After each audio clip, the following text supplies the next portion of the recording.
Jom kita mulakan dengan fizik yang paling asas. Apa itu muzik sebenarnya? Sebelum ia jadi satu emosi, ia hanyalah getaran.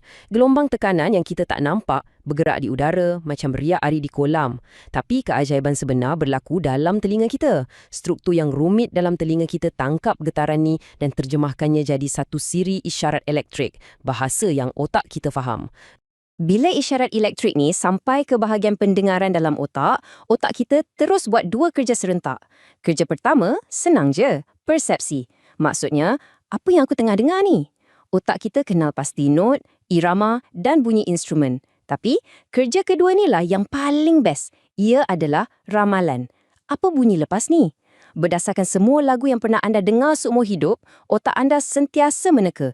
Macam kalau anda dengar lagu Twinkle Twinkle Little Star, otak anda dah menjerit star sebelum lirik tu dinyanyikan. Otak kita bukan setakat dengar, ia sentiasa selangkah ke depan, meramal apa yang akan berlaku. Dan kat situlah semua keseronokan bermula.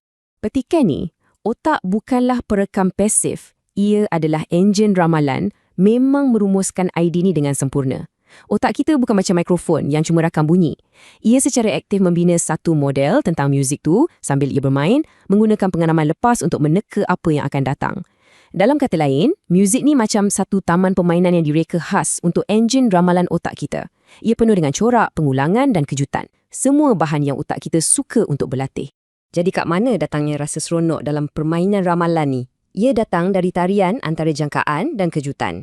Fikirkan macam tengok filem thriller yang bagus. Sebahagian keseronokan tu datang bila tekaan kita betul. Kita teka siapa pembunuhnya dan memang betul. Rasa puas kan? Dalam muzik, ini berlaku bila chorus yang kita tunggu-tunggu masuk tepat pada masanya. Tapi sebahagian lagi keseronokan datang dari kejutan yang bijak. Plot twist yang kita langsung tak sangka. Dalam muzik, ini mungkin perubahan chord yang tak dijangka atau solo drum yang tiba-tiba. Muzik yang hebat sentiasa bermain dengan keseimbangan ni. Cukup boleh diramal supaya kita tak frust, tapi cukup mengejutkan supaya kita tak bosan.